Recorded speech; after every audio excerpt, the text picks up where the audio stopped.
The most dangerous women in Maryland. They are murderers, dealers, and thieves. I've been shot at. You go through that through the game. That's called a game. From career criminals to first-timers, all housed in one prison. I just didn't know what I was coming into. You're mixed in with all different people. For many, rage and violence are a way of life. You're going to look out for yourself because nobody else is going to. Mind your business. It's not that hard. We got into a heated argument and she choked me. Welcome to the world of Maryland's female convicts. Get out of my face!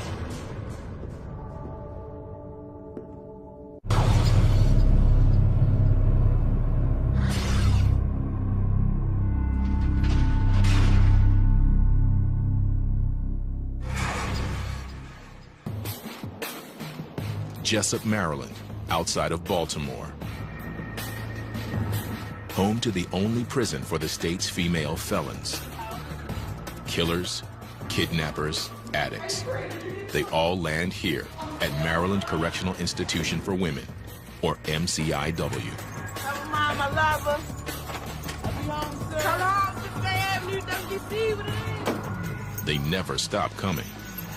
Each year, about 1,300 inmates pass through the prison's intake center, where they are strip searched, interviewed, and assigned a place in the system.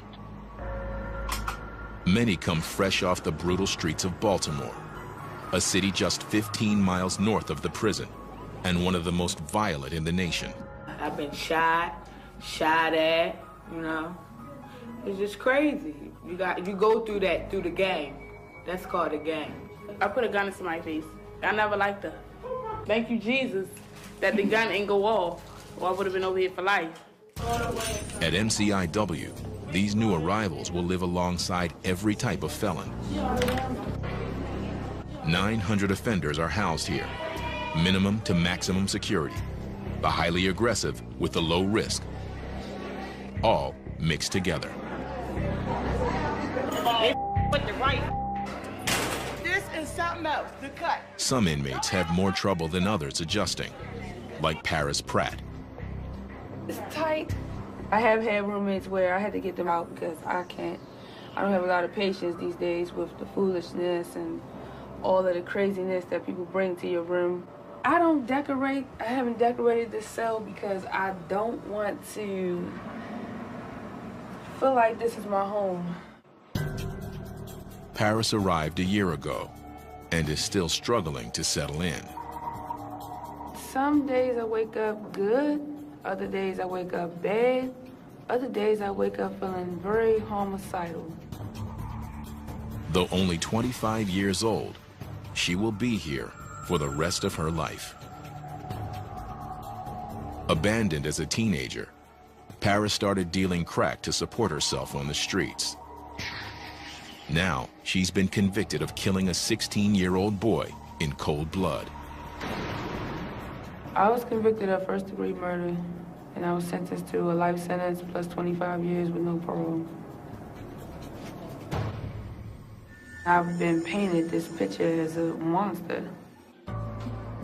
Paris was the first woman sentenced to life without parole in Montgomery County, a middle-class suburban area outside of Washington, D.C. I fired 2 shots. He fell backwards, fell on his back, was laying on the ground, trying to get up, but it's like he couldn't. Police say she thought the boy was a snitch. She claims that it was self-defense. Things got ugly. When his hand came out of his pocket a little bit, I saw the knife in his hand. So my first instincts, just like anybody else, was to defend myself. Paris is trying hard to keep herself in check behind bars. If she breaks the rules, she'll wind up in segregation or lock. If somebody touches me, I'm definitely going on lock because I'm definitely going to defend myself. Lock is the unit reserved for the highly violent and explosive. Offenders are confined to their cells 23 hours a day. It's the last place inmates want to be. I haven't been on lock, thank God, but because I have an attitude. I do have an attitude. You're going to look out for yourself because you have to, because nobody else is going to. If I stay here and I let somebody stab me in here, I'm stabbed. They're not going to give a damn about what caused it, who did what, or whatever. The first thing they're going to do is say, oh, okay, you did it, lock her up. It's up to officers like Captain Hannah to keep Paris and other inmates under control. In her 20-year career, this wife and mother of 3 has come across every type of criminal, male and female. She knows that these women are dangerously on the edge. You're working with people who have committed crimes, have the potential to commit more crimes, so that's the danger element. You're working with people who are unstable, have a lot of mental health issues, emotional issues, and some people are just not going to like you just because. This afternoon, Captain Hannah is making rounds on the prison campus, making sure inmates are inside, getting ready for daily count. She's aware of how unpredictable and unstable these women can be, and is careful as she approaches an agitated offender in a nearby building. Nobody wants to help me. I want help. I want somebody to help me. That's what I want. I want to stop banging on the doors and the windows, begging for help, and nobody is helping me. I need help. What's the problem? I don't understand. The inmate might try to reach through the bars in the window and hurt someone. So Captain Hannah must calm her down. Quiet and try to appease me. It's easier to talk them down as long as you keep calm. Eventually they'll come down. But if you start screaming, hollering, getting excited with them, it's going to blow out proportion, and you won't be able to get control of the situation. There's always a possibility that I could be attacked. Some have tried in the past, so the threat is always there. I don't forget where I am. I remember where I am. I am in prison. Inside, inmates are locking down. They're free to be out of their cells for most of the day, but must be back for 2:30 afternoon count. Don't be disrespectful. I'm not being disrespectful. Like that. Actually, you didn't have to say get out the thing. You didn't have to say that. I don't want to be on. You didn't have to say that though. All right. On a housing unit floor, one officer watches up to 112 inmates with only a radio for backup. They are unarmed so that weapons do not fall into the wrong hands. But that means control is crucial here. Building 192 is one of the prison's 4 main housing units. It's broken into 4 wings. One of them, D Wing, houses inmates who have serious anger and behavioral issues. Yeah.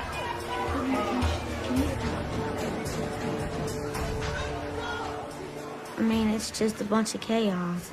People banging on the door. Or she wants to kick and bang, scream, and cuss out the police, or cuss out the inmates walking past her door. Whatever, just stuff like that. Inmate Christy Seal has trouble getting along with others, so she lives alone in her 8x5 cell. I got anger issues real bad, and me dealing with my anger issues, I couldn't be somebody's roommate. Christy is serving a 5-year sentence for attempting to sell crack. This marks Christy's 3rd trip to the prison. An addiction to crack cocaine keeps bringing her back. I can't stop getting high. It's just, I guess it's a mind over matter thing. But Christy is determined to make this her last trip to MCIW. She hopes to earn her high school diploma while behind bars. She's also working hard to get out early. For the first time, a family is waiting for her on the outside. All my life, I've never had my mother. Now I'm 33 years old, and now my mother's decided at 51 years old she wants to decide to be a mother to me. She's decided she don't want the drugs. She wants a life with being around me and my sister. Christy hopes if she behaves herself, she can make parole and leave prison in 2 years instead of 5. To do that, she can't go off on inmates in the prison's general population. If I can't deal with people in population, how am I going to deal with people in society? To help keep calm, she turns to her inmate girlfriend. But that means breaking the rules. She's like my soulmate. I mean, we're so much alike, but we're so different, too. And it's like, we just belong together. The prison doesn't allow for relationships, since they often lead to conflict. And the last thing Christy needs is any more trouble. Across the prison campus, inmate Jill Newland is a first-timer to the prison. Hers is not a typical criminal background, and this place makes her anxious. I just didn't know what I was coming into. It was the unknown. It was really scary.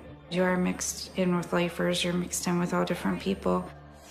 The 34-year-old grew up in a middle-class suburb of Baltimore, attended college, and led a comfortable life until she got hooked on painkillers.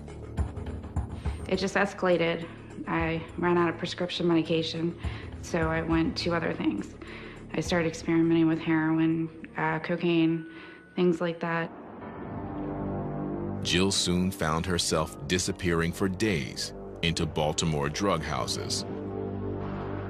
People were dealing drugs out of the house, constantly people in and out, probably up to 60 to 70 people in the house at a time. It's just crazy where drugs lead you. She eventually turned to crime to support her habit. Convicted of first-degree burglary, Jill got an 8-year sentence, but was put on probation. She violated her probation and is now doing hard time. Prison is tough enough for first-timers, but for Jill, it's proving even harder. She was 3 months pregnant when coming to prison, but then found out she is having twins when she arrived. I didn't know I was having twins, so I got down here. So it was a joyful occasion, then it was sad. The girl we're gonna name Savannah Hope, and the boy is gonna be Jacob. Jill already has a 3-year-old daughter and a 1-year-old son, both of whom live with her husband. My two at home, I don't really talk about that much. It's like a sore subject because I sit there and it's hard to deal with. You know, one day I was there, the next day I'm gone. I really wasn't being a good mom because a good mom doesn't get high. In this prison, pregnant inmates are treated like everyone else. I thought like they'd have a whole little pregnancy area and like, you know, just I thought it'd be different, not really mixed in with general population. I was nervous about that at first because I was thinking if there was a fight, you know, it's very easy for me to, you know, get bumped into. Anything could happen, and yeah, that scared me. I mean, you have to watch yourself. Because she is carrying twins, Jill's pregnancy is considered high risk. Twins are often premature, and her past drug use could compromise the baby's health. As her due date nears, the prison has confined Jill to the infirmary, a small wing separate from the main housing units. Security cameras monitor these women 24/7 in case something goes wrong. I'm really concerned about their health. I mean, I think their health is good, but it's still scary because you don't know. I mean, I won't know until the babies are born. As it's getting closer, it's getting worse. But I can't do anything about it, so I've just tried to deal with it. I have to take it one day at a time and just hope for the best. But Jill will have to deal with far more than she expects in the days to come.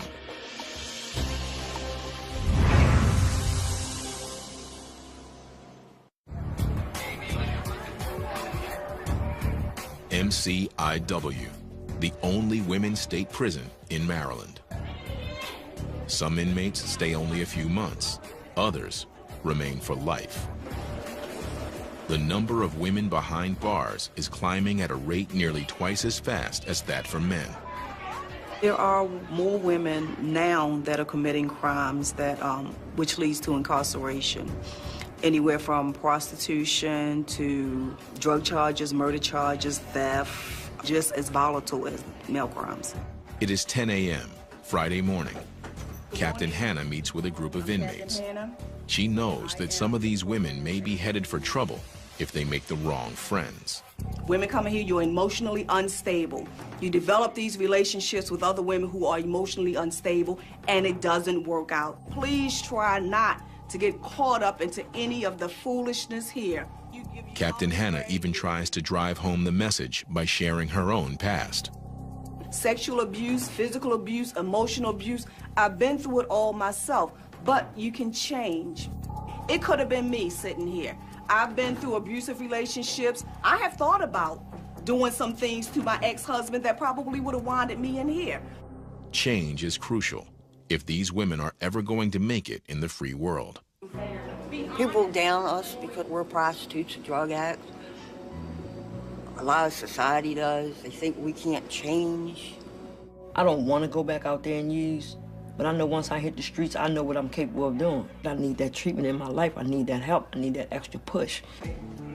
MCIW tries to prepare them for life beyond the walls with intense drug rehab, high school and college courses, and critical job training. I believe that everybody should be punished for the crime they committed, but we try our best to prepare them to re-enter society and not make the same mistakes that they have made to get here in the first place. And the programs seem to be working. The inmates who participate cut their chances of reoffending by almost half.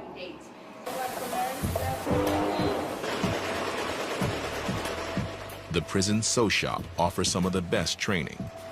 The women learn marketable skills, and daily pay here goes up to $3.50. Behind bars, that's a big paycheck, and it's considered a privilege to work here. Lifer and convicted murderer Paris Pratt is one of 85 women who have landed a job here, making uniforms and flags for the state. The work keeps Paris busy and keeps her mind off being locked up. But the distraction only goes so far. It's like I'm really going through something within myself.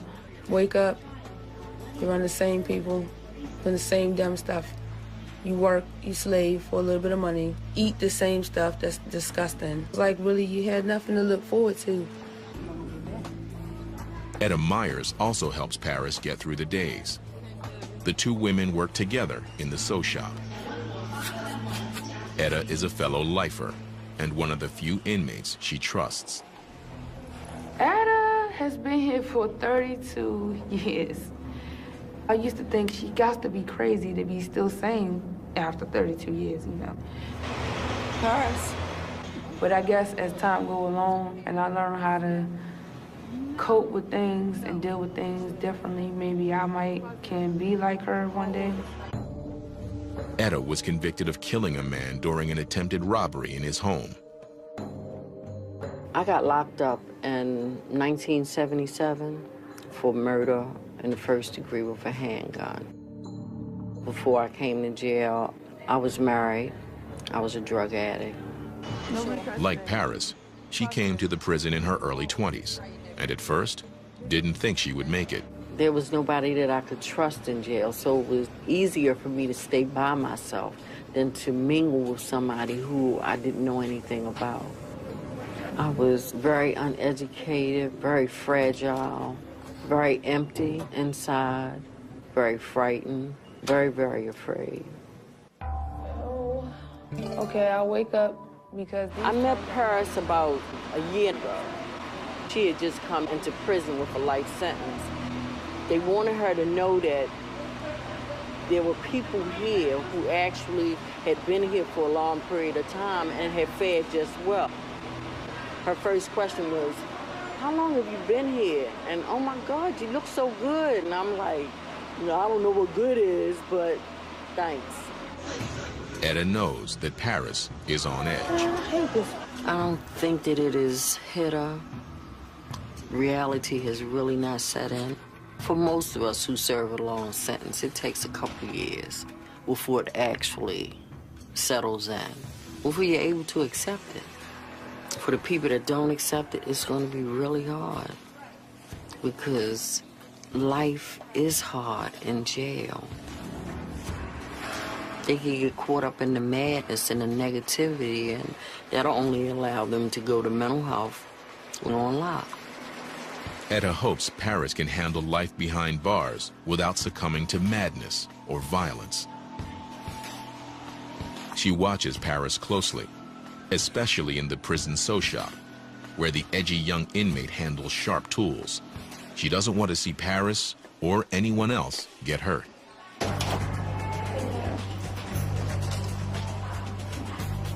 All items must be carefully tracked. We do an inventory of all the tools, so when something turns up missing, all doors are locked, we'll put on lockdown until that particular tool is found. And at the start and close of each shift, officers give everyone a thorough pat-down. So anytime you come in and out, you're definitely searched. Scissors, screwdrivers, even needles. In the hands of an angry inmate, they could easily become lethal weapons. It's almost 11:30, lunchtime, and a large crowd is gathering in the chow hall. With so many inmates in one place, a lot can go wrong in just seconds.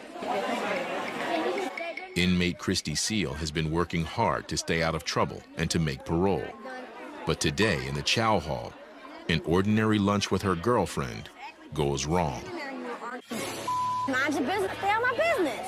It's not that hard, you know what I'm saying? An argument breaks out between the two of them, and suddenly, the girlfriend grabs Christy by the throat. Mind your business.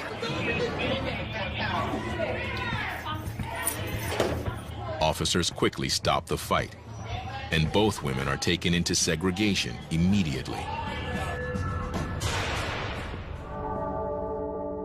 I'm just trying to tell you, you shouldn't have to lock me up. I didn't do nothing. I didn't put my hands on nobody. So why they got handcuffs when nobody's trying to explain nothing to me? Now, Christy is in seg, despite her efforts to keep her record clean. And she fears that her chances of making parole and reuniting with her family are slipping away fast.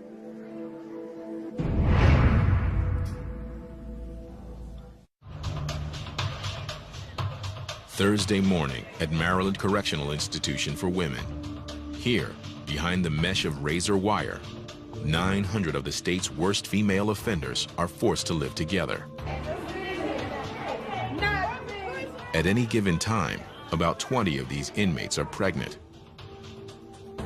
Among them is convicted burglar and drug addict Jill Newland, who is expecting twins. 3 weeks remain until her delivery date. Every week, Jill undergoes a routine checkup. Her weight, blood pressure, and the baby's heartbeat, along with the size of the uterus. But today's exam brings some scary news. As is often the case with twins, the babies are ready to come out weeks ahead of schedule. Jill must head to the local hospital immediately.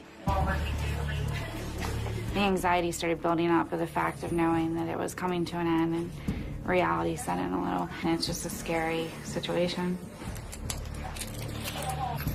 But even now, security cannot be compromised. 2 officers are required to transport her, and she must wait for clearance at all checkpoints. Pregnant or not, she's still treated as a dangerous felon.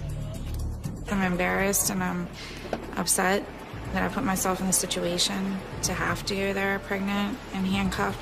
It just seems like it's surreal. It's like everything's just happening, and I feel sometimes like, what's going on? Is this real? The hospital is only 15 miles away, but it's a long drive for Jill.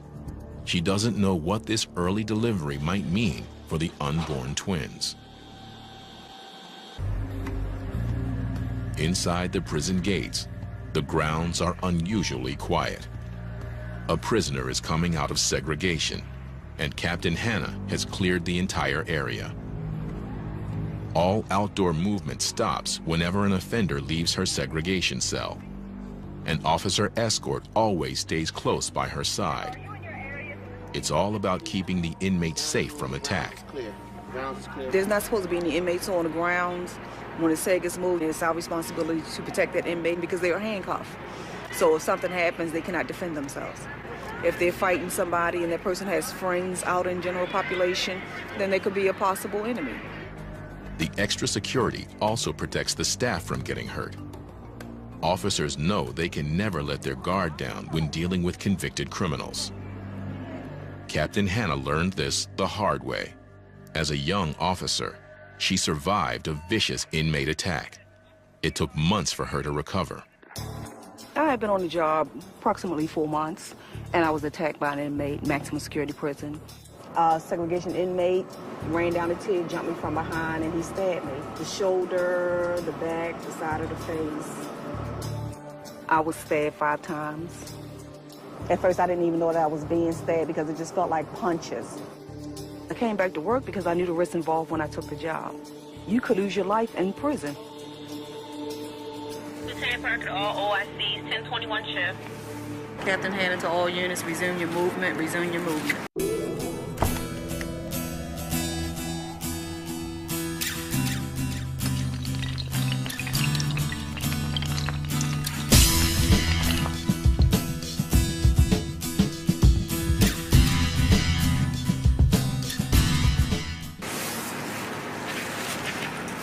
The attack is a constant reminder of how dangerous her job can be, especially when handling the volatile inmates housed in segregation. Also known as lock, the 48 cells in seg are reserved for the prisoners who break the rules. In lock, inmates are confined to their cells nearly every hour of every day, with only 2 showers a week. Inmates say it's dark and loud and frightening. For the prison, it's the ultimate discipline. For inmates, there's nothing worse. It can stay with them long after they get out. I used to be terrible at one point. I made a change in my life not to go back over there because it's not worth going over there. And now that's really how you lose your mind. You get absolutely nothing. So you're sitting in this little cell, and I mean, people scream out the windows all night and sing. I mean, they do anything that they possibly can to keep their mind off of what they're going through. Man, lock is horrible. You never come out your cell. You got all this time to sit in there and just look at walls and think and talk to yourself. I mean, who wants to be over there and be miserable like that? I know I don't. I'm in school. I'm trying to do what I need to do to get out of here. I'm not trying to make my time stop by going in the lock. You know what I'm saying? And I'm telling you, you don't want to go over there. Christy Seal has just come out of lock after fighting in the cafeteria with her inmate girlfriend. My girlfriend is a liar. I'm finding out a lot of things that she's doing, being sneaky, being phony with stuff. I found out she was telling somebody that I need her. I don't need you, miss. Are you crazy? And we got into it in the cafeteria, and we got into a heated argument, and she choked me. This was Christy's first trip back to seg in months. Luckily, she was cleared of all charges this time. The prison ruled the instigator was Christy's girlfriend, who remains in lock. She's always putting her hands on me. There's a scratch mark on my neck where it's healing up right there. She did that, you know what I'm saying? So I'm constantly smacking her back because I'm not going to just keep allowing you to put your hands on me and think I'm not going to smack you back. Hearing about the fight with her girlfriend, Captain Hannah brings Christy in for a talk after she is released from seg. So what do you plan to do now? I'm going to try to stay away from her. And I did say try. We do not condone these relationships, but we know they do happen. And it doesn't work out. There are fights. The women may do certain things or act certain ways towards other inmates just to make this particular one jealous, and it creates a lot of problems. My anger took over because I couldn't. It felt like I couldn't breathe. I felt like everybody was ganging up on me. Mm-hmm. You have to be able to handle your anger issues. What do you have planned for when you leave here? If you don't have a plan, you're going to be back here.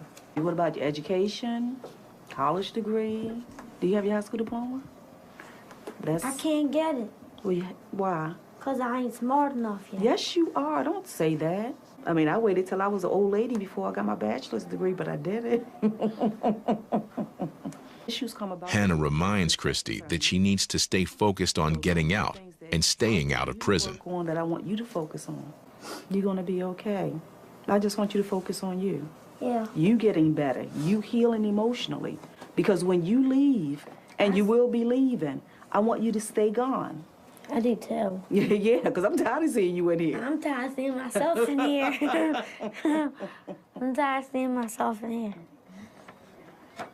Christy is going to work hard to avoid any more trouble. But while Christy is now out of Seg, 25-year-old murderer Paris Pratt has landed there for the very first time. She's been accused of spitting on another inmate, which is a serious offense here. Major Carrington is a 21-year veteran of MCIW. She leads the team that is investigating the case. Spitting on somebody is considered assault because that's another person's body fluid being put on somebody. Spitting, throwing urine, throwing feces, that's considered assault. It started innocently, with Paris and a friend horsing around. But then it got out of hand. Because the case involves assault, both inmates will stay on lock until officers sort out the truth. Paris says she was unjustly accused. Nobody even cares enough to actually look into something and find the truth in it. And I think it's unfortunate that I have to sit in here and do all of this time and go through all of this and be miserable in here. Paris has never been in segregation before, and it sometimes makes inmates more unstable and more violent. Something's gonna have to give because I just can't live like this.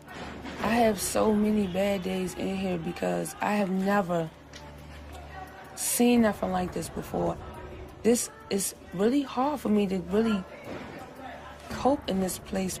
If found guilty, Paris could be in lock for weeks. And for a lifer already on edge, it could prove too much to handle.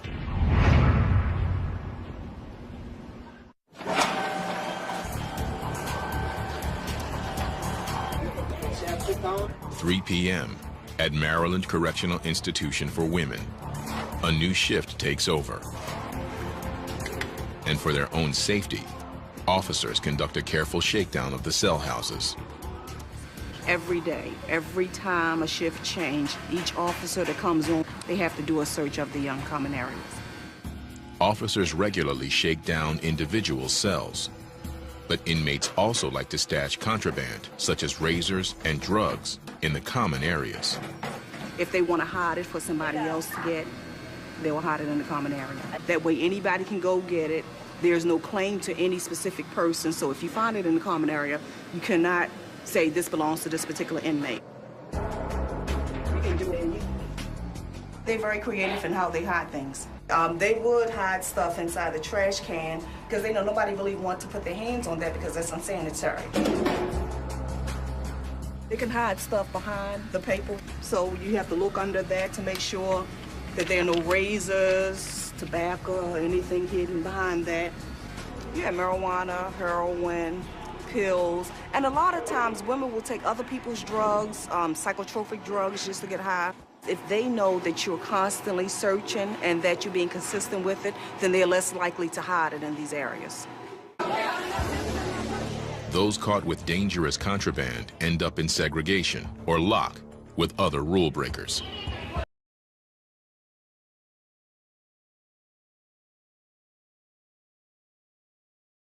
Assault charge. But she's not out of trouble yet. The prison concluded that Paris did not spit on anyone and has dropped the assault charge. But she still faces a hearing on a related violation from that night: aggressive horseplay. If found guilty, the inmate is in danger of seeing more seg time. The charge sounds relatively harmless, but the prison knows how easily things can escalate here. Hearing Officer Barthlow oversees these disciplinary cases. Starts out as some minor type of play, but then someone takes offense to what's occurring in the way of too hard of a bump or some comment being made, and then the fists start flying. Sometimes, prisons allow another inmate to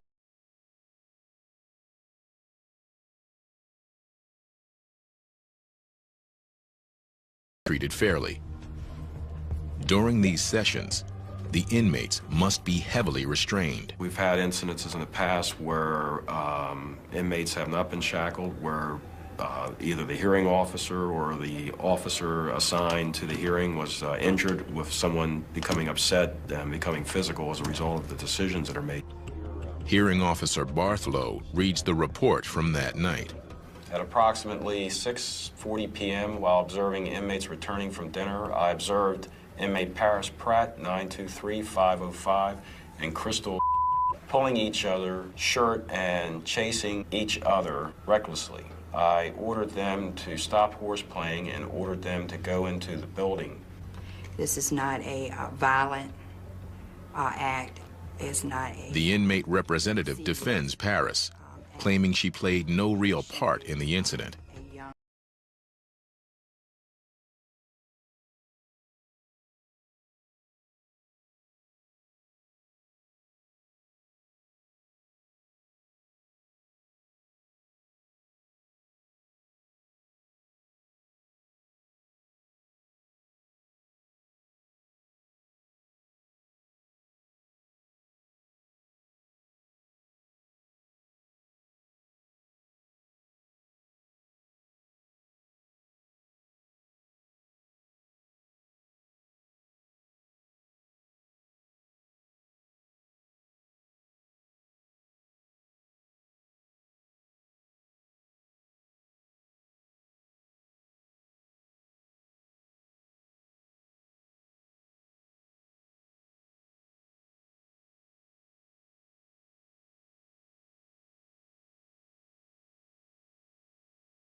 I can't live in there. So I can't function positively. It's like a big cage, and it's traumatizing. I went crazy over there. I mean, I didn't know what to do. You're in a cell, all these cages, like you're an animal, yelling, screaming. It was just crazy. Back in the sew shop, Paris tries to return to her routine and focus on work, but she can't shake off her anger over the day's events. I'm frustrated. This whole situation, I'm just sick of this institution. Like, I'm sick of this place. I'm sick of it because they all full of shit. I'm probably gonna get in trouble for saying this, but I don't even care no more. I don't. Paris knows her outburst could lead to more trouble, but controlling her frustration may prove even harder now. Outside of the prison, at the local hospital, Jill Newland has just given birth to 2 babies, Savannah Hope and Jacob Michael. The girl is, let's see, 6 pounds, 3.8 ounces, and the boy was 5 pounds, 4.3 ounces. So. Both are healthy. I was concerned when I first got here, when how everything was gonna go, you know, just being the high risk. But everything went okay. And I was very thankful. But even now, in the hospital, Jill is reminded that she is a convicted felon, as well as a new mom. Officers, rather than family members, stand by her bedside for the big occasion. The officers stay in the room with me. They don't stay outside the room. You can't just call your family and just expect everybody to come see you because it's a breach of security. I get really mad at myself. I'm like, look what I did now. Like, Jill, like, how stupid can you be? To let yourself get to this point. I mean, I should be with my family, with my husband, with his family. It should be a joyous occasion for everyone, you know, and here I am in prison giving birth. I definitely think the twins are getting a raw deal. 80% of the women at MCIW are mothers, and when they get locked up, their children are usually sent to live with other relatives or in foster care. In this case, Jill's husband will take care of the babies. He will pick them up from the hospital later today. I don't know if you can really get ready for something like that, but I guess, you know, I don't have a choice. I like to stop the clock.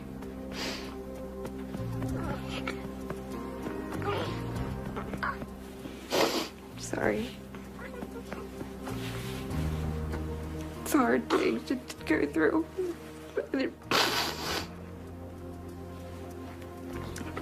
I didn't realize it was going to be this hard. In a few hours, Jill will be forced to give up her twins and return to an 8x5 cell. She has 7 more years to go.